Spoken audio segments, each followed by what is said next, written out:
ওমর ফারুক বলতে নবীজি আমি এশার নামাজে ডান দিকে সালাম ফিরাইছি, বাম দিকে ফিরাবার পারবো কিনা গ্যারান্টি নাই। নবী আমার মুস্কি মুস্কি হাসতেছে, কারণ উমর হাসছে আবু বকরকে দেখে, এখন উমর দেখে নবী আমার হাসতেছে। ওমর ফারুক বলে হুজুর আপনি হাসেন কেন? কারণ রাসূলের হাসি ছিল মুস্কি মুস্কি হাসা। নবী বলতেছে ওমর রে তাহলে আমার মুখ থেকে শুনে নাও, আমি নবী বলতেছি, আমি নবী নিঃশ্বাস নিয়েছি, আমি নবী নিঃশ্বাস ছাড়তে পারবো কিনা এই গ্যারান্টি আমি নবী না। তাহলে কত সময় নিকটবর্তী ভাই, কত নিকটে আমাদের মৃত্যু।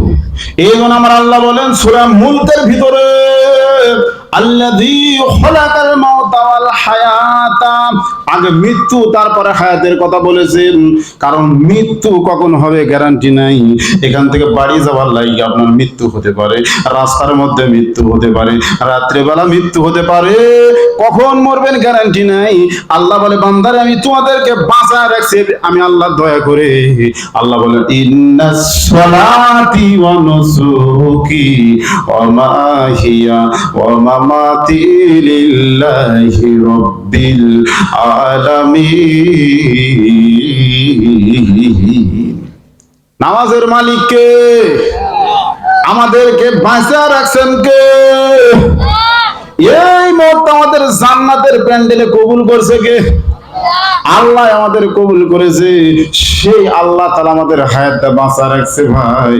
আল্লাহ বলেন আমি তোমাদের মৃত্যুর হায়াতটা বানাইছি এই জন্য আহসানু আমালান, সুন্দর আমল তোমরা করবে।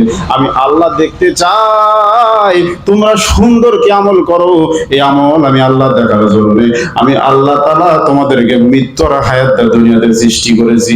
আজকে সুন্দর আমল খুঁজে পাওয়া যায় না, অনেকে হজ করেছে তারপর আমল খুঁজে পাওয়া, হজ করার পরে দেখবেন দাড়ি কাটতে কাটতে ভাই এমন করেছে মনে হচ্ছে গরুডলা ব্রাশ। কি মনটা খারাপ হচ্ছে নাকি?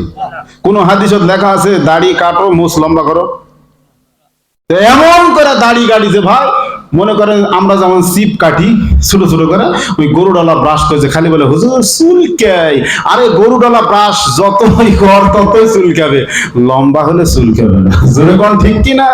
রাসূলের সুন্নত আদর্শকে যে কেউ ধরে আল্লাহ পাক সে বান্দার প্রতি খুশি হয়।